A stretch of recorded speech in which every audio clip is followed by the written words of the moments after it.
Buenas tardes, profesores y alumnos de la materia Mecanismos y Tecnología Mecánica. Somos el grupo número 2 y a continuación vamos a hablar de bombas. Los alumnos responsables de este tema son Bustamante Felicita, Puertas David, Nieva Pablo y Villanueva Carlos. Y los contenidos que vamos a abordar son la definición y objetivo de la bomba, su historia, la clasificación, ya sean rotodinámicas de desplazamiento positivo y especiales, además las pérdidas y rendimientos característicos, y finalizaremos con una breve conclusión. Una bomba es una máquina generadora que trabaja con un fluido incompresible en la que se produce una transformación de energía mecánica en hidráulica. La misión de una bomba es transferir energía a un líquido que permite su transporte en una instalación. Esto conlleva normalmente a un aumento de la presión a la salida de la bomba que puede relacionarse con el caudal que se está transportando en forma de curva característica. Esta curva característica es propia de cada bomba y depende de su forma y principio de funcionamiento y también de algunas propiedades del fluido, sobre todo su viscosidad. Sin embargo, no es necesario el aumento de la presión ni la existencia de un mecanismo impulsor como ocurre en las mechas capilares. Historia de las bombas hidráulicas. En el 3000 a.C., los mesopotámicos crearon la primera bomba. Usaron una palanca de madera al lado de un banco de agua con un contrapeso en un extremo y un balde en el otro. En el 500 a.C. se inventaron tres tipos de bombas. Una consistía en una noria con ollas atadas, otra con una noria con compartimentos para el agua y la tercera en cadenas de baldes, que era una línea que pasaba por encima de la polea con baldes pegados a ellos. Luego surgió en Alejandría la bomba de fuerza, que consistía en un sistema cilindro-émbolo que aspira agua a través de válvulas. A finales del 1600 se creó la bomba centrífuga, que está impulsada por un motor con un funcionamiento interno que crea succión para extraer el agua. En 1698, Thomas Savery inventó una bomba que funcionaba con vapor para crear un vacío para extraer agua. Desde la década de 1940, las bombas de flujo axial utilizan unos compresores de motor a reacción y las bombas de chorro se usan en los pozos con una profundidad mayor a 60 metros. Por último, las bombas electromagnéticas se utilizan para mover líquidos conductivos y pueden soportar temperaturas extremadamente altas. Este tipo de bombas se utiliza en reactores nucleares. Clasificación. Las máquinas de fluidos pueden clasificarse según el sentido de la transmisión de la energía entre el fluido y la máquina, la compresibilidad del fluido y su principio de funcionamiento. Según este último criterio, las bombas hidráulicas pueden ser rotodinámicas, de desplazamiento positivo o especiales. Las bombas hidráulicas más usuales son las bombas rotodinámicas y las de desplazamiento positivo. Prácticamente en todos los procesos industriales en los que se implica un fluido se utilizan estas bombas. Bombas rotodinámicas. Este tipo de bomba transforma la energía mecánica de un impulsor en energía cinética o de presión de un fluido, pero sin producir cambios apreciables en su densidad. La bomba está compuesta por el eje, este es el que se conecta al motor a través de un acoplamiento y transmite el movimiento a la bomba.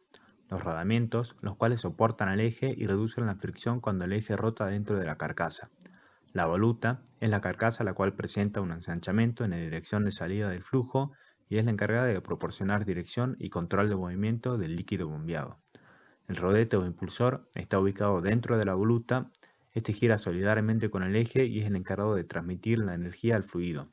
Existen tres tipos de rodetes: los cerrados, los semiabiertos y los abiertos. Se utilizan de acuerdo a la grumosidad del fluido, pero a costa de pérdidas de rendimiento debido a las recirculaciones. Y los sellos, los cuales se colocan con el fin de evitar fugas del fluido. El funcionamiento de la bomba rotodinámica se basa en la fuerza centrífuga que el impulsor imparte sobre el fluido, lo que produce que el fluido se desplace hacia los extremos, aumentando su energía cinética y la presión, lo que a su vez induce una presión negativa en la entrada de la bomba. Esto se aprovecha para succionar una corriente de fluido en la bomba. Pero en este punto debemos tener una importante consideración, ya que si la presión en la entrada de la bomba desciende por debajo del punto de ebullición del fluido, este se evaporará creando burbujas de aire, las cuales implosionan y dañan la bomba. Esto se conoce como cavitación y es un limitante de la altura neta positiva de aspiración, NPSH, por lo que el fabricante nos proporciona la altura neta positiva de aspiración requerida por la bomba, NPSH-R, la cual debe ser siempre menor que la altura neta positiva de aspiración disponible, NPSH-A. El fluido sale por la parte externa del rodete y es dirigido por la voluta hacia la salida. La voluta es más ancha en la salida de la bomba que en el lugar donde el fluido sale del impulsor, por lo que la velocidad del fluido en la salida disminuye y su presión aumenta, lo que permite que el fluido se descargue por la boquilla. El fluido sale de la bomba con una presión mayor que con la que entró, por lo que decimos que las bombas centrífugas mueven fluido mediante el aumento de presión por la fuerza centrífuga.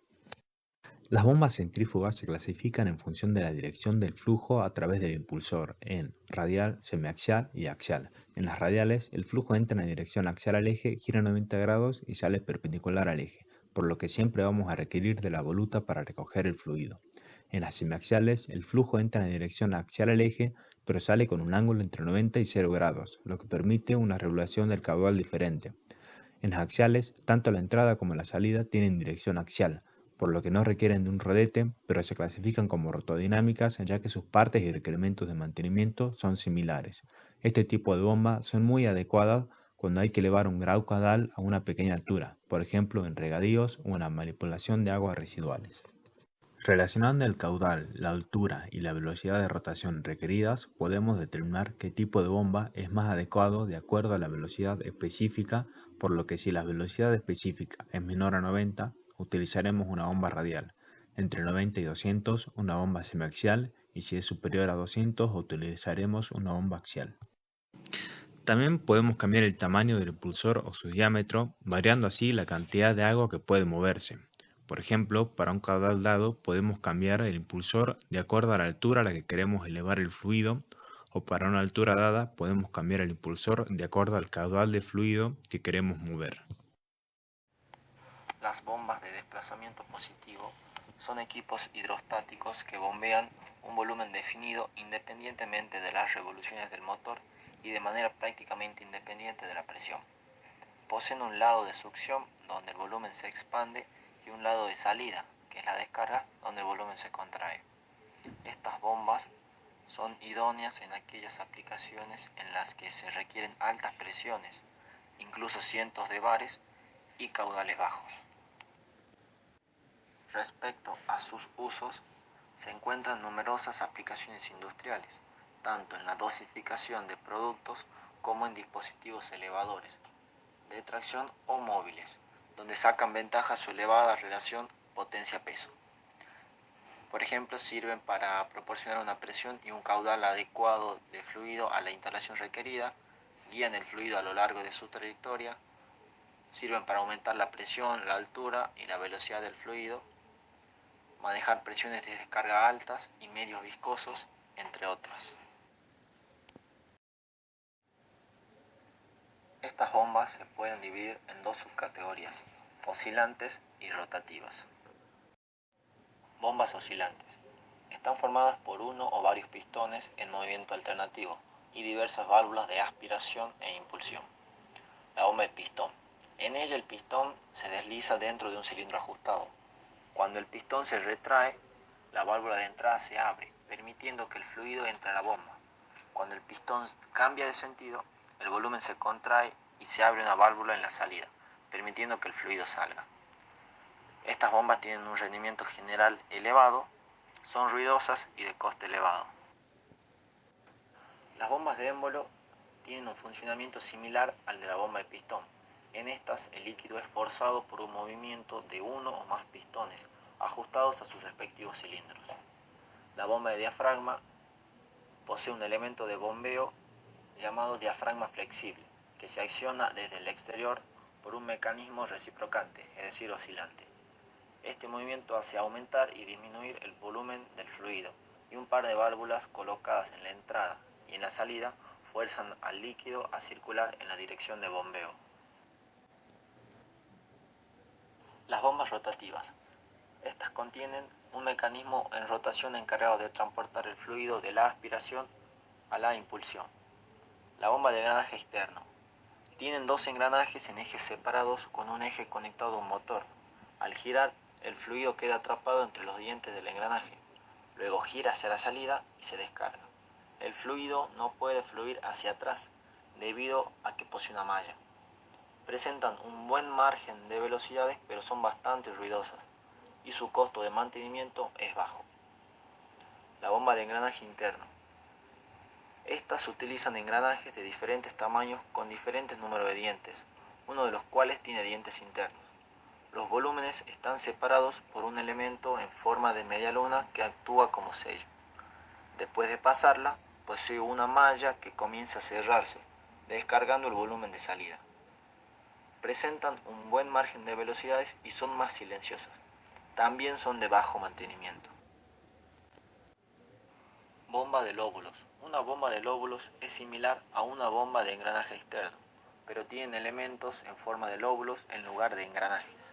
Estos son capaces de manejar sólidos más grandes que otras bombas, debido al pequeño número de dientes. Bombas de paletas. Poseen un rotor giratorio que albergan paletas deslizantes, que son empujadas por un resorte.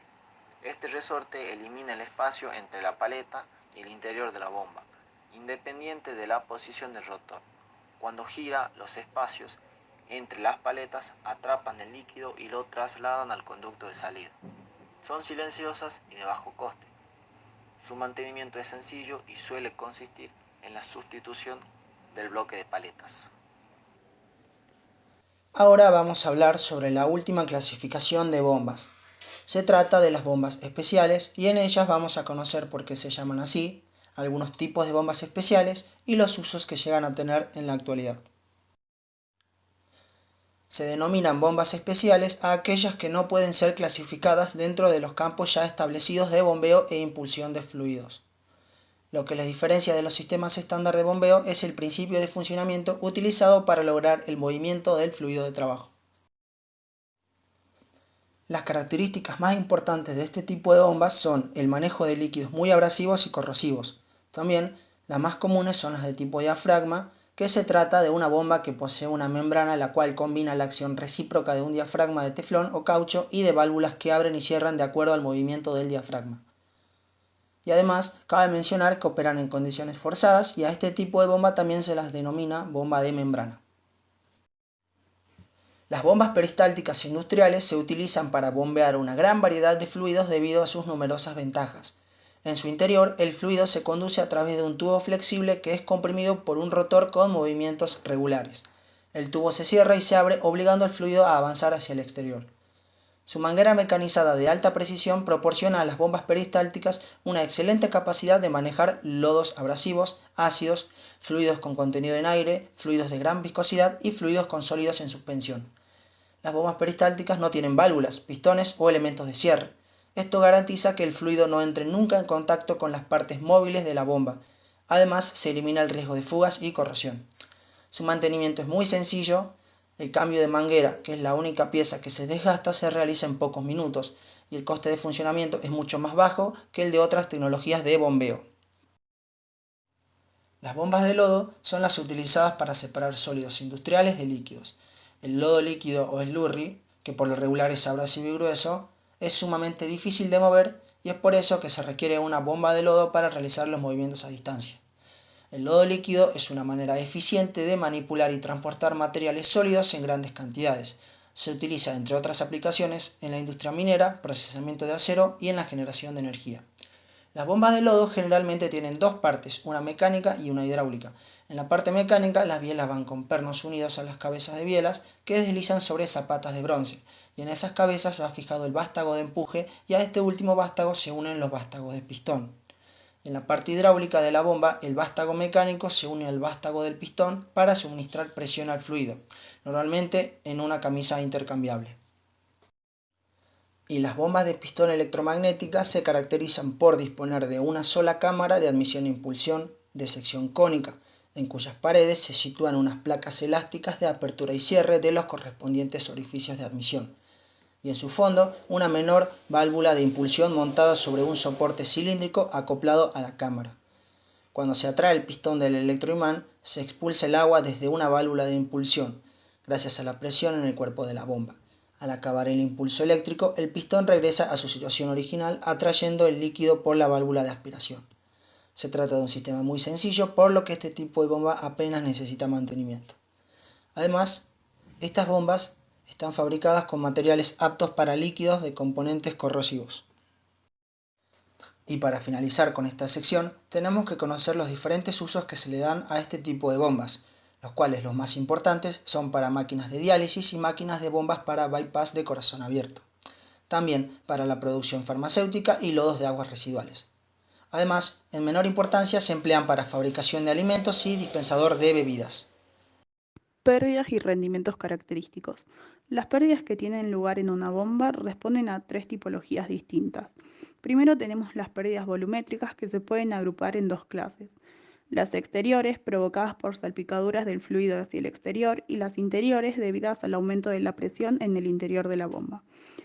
Las pérdidas hidráulicas son aquellas que disminuyen la energía útil que la bomba comunica al flujo del fluido. Dicha energía útil es la altura manométrica de la bomba y está relacionada con la altura teórica de la bomba y las pérdidas en el interior. Por último, tenemos las pérdidas mecánicas, que son el resultado de la existencia de pérdidas por fricción, ya sean debidas al rozamiento entre las paredes sólidas del interior o de tipo hidráulico. Cada una de estas pérdidas está descrita por medio de un rendimiento correspondiente. Estos son el rendimiento volumétrico, que evidencia la existencia de fugas en el caudal; el rendimiento hidráulico, que es el cociente entre la altura útil comunicada al fluido y la suma de este y las pérdidas; y el rendimiento mecánico. Es posible calcular el rendimiento total de la bomba como un producto de los 3 rendimientos. Las bombas a lo largo de los años han sido creadas y mejoradas para facilitar nuestro trabajo y usadas para muchas aplicaciones. A la hora de seleccionar una bomba para una de estas aplicaciones, siempre se deben tener en cuenta muchos parámetros, ya que se busca que las características del funcionamiento de la bomba sean tales que el punto de funcionamiento esté cerca del punto máximo de rendimiento.